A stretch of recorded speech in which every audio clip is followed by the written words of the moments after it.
Well, I literally blinked and the summer is practically over, and I'm already getting my girls ready to head back to school. And I know I'm not alone in this, but parents, as we check off the school supply lists, we can't forget to check on our kiddos and their mental health. Well, our next guest, Drew Alberg from the Bullying Recovery Resource Center, is here with some tips and advice. Drew, it's so good to have you. Oh, great to be back. Thank you so much. Absolutely, especially as we head into a new school year. That is already stressful in itself for a lot of kiddos. But this time of year is when things really start to get busy. What should parents be talking to their kiddos about before they go back to the classroom? Great question. Well, first of all, enjoy the rest of the summer. Right? Yes. Yeah. It seems like they go quicker and quicker.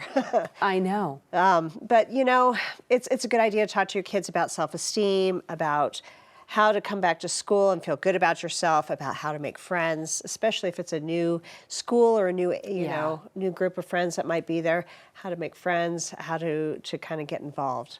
What that looks like. Talk to the kids. Yes. Tell them about self-confidence. Okay, here's where it gets tricky for a lot of us parents. A lot of kiddos aren't going to tell you, hey, I'm being bullied, or hey, I don't want to be a snitch, because I've heard it from both my girls. Are there some common signs to watch out for when a child is being bullied? I'm so glad you brought that up, because statistics tell us that 46% of bullying is not reported. There's reasons why, right? There's a lot of shame, and the kids feel like they did something to deserve it.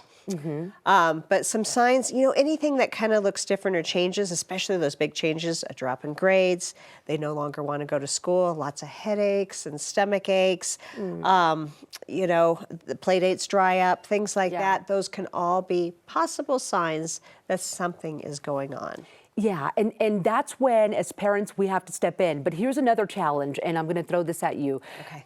My daughter, who's now in high school, got through middle school, but yeah, she went through some of that. You know, some of the mean girls aren't talking to me. They're kicking me out of the friend group. When you want to step in as a parent, they tell you, no, don't do that. Right. Don't help me with this. That's like the worst thing. What do you do as a parent? What steps do we take to prevent our child being bullied or being treated badly at school? Well, gosh, those are great questions. You know, and it's hard because you want the child to be part of the solution, right? So together you work through whatever that might look like. Explain why it might be a good idea to report it. If they really don't, maybe not, but talk to them about making other friends or how to make themselves feel better at school, or, you know, talk about that child that doesn't have any other friends. Maybe they can go buddy up with them. That stuff saves lives. It really does. Now, when do you typically see an increase in bullying? Like what time of year? You know, the beginning of the year is bad, but as our organization, probably February through May we're the busiest advocating for parents and the bullied kids. And I think, you know, like I said, 46% of bullying is not reported. I think it gets to a point where the kids are finally like, I've had enough. We've got to do something. Right. So, but we will be busy at the beginning of the year too, but from February to May, it is incredibly busy. That's so good to know. And then also for parents watching this morning, what is the age group where it tends to really just be most dominant? Middle school seems to be the worst. It seems to peak at that time. Middle school is a tough, challenging time, because I find that, and I don't know if you agree with this, but kids are vulnerable in middle school. They're kind of still finding out who they are, and it's a tough time. It is a tough time, and their bodies are changing so much, and, you know, the social skills aren't quite developed. It's really challenging. It's hard to be a kid. It really is. It really is in today's society. Now, how can the Bullying Recovery Resource Center help? Well, so we defend bullied children and help rebuild lives. So parents of bullied children call us, and we can help find best solutions to advocate, to report the bullying, what the students' rights are, what the parents' rights are, what other resources are available, including mental health, possibly educational resources, things like that. So we try to be, you know, to support that family, arms around them, and make sure that child has a safe place to go to school. Oh, that is awesome. What do you find, how do they change after working with you guys? Does it get better for them? What have you seen? Well, I mean, I'd love to tell you that every time we touch a family, everything turns out magical. It does not. Sometimes the child is removed from the school. Sometimes they go to a different school or a different district.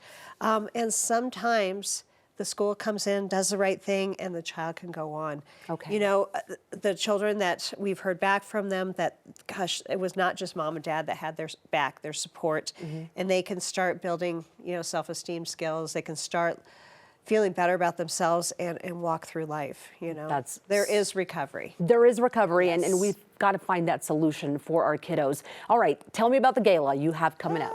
Yeah. So October 10th, we're having our first gala. It's called Belong, and No Labels, Just Love. So we are celebrating an environment where everybody belongs. That is the antithesis to bullying, right? Yep. Inclusivity, kindness. So we are celebrating that. We would love you to come and join us. Okay. Yeah. And this is October the 10th. So Yes. there you go. It's up on your screen right now. That is one way to get involved with this wonderful organization. And if your child is having bullying issues, here's another great resource for you as well. Drew, thank you so much for being with us today. Thank you for having me. Absolutely. I think it's such an important topic. Okay, and there are more tips and resources available for parents and students. You can call the Bullying Recovery Resource Center at 303-991-1397 or find them online at BullyingRecoveryResouCenter.org. When Colorado and Company returns, on guard, touche. Danny teaches us all about the sport of fencing. She'll get to the point right after the break.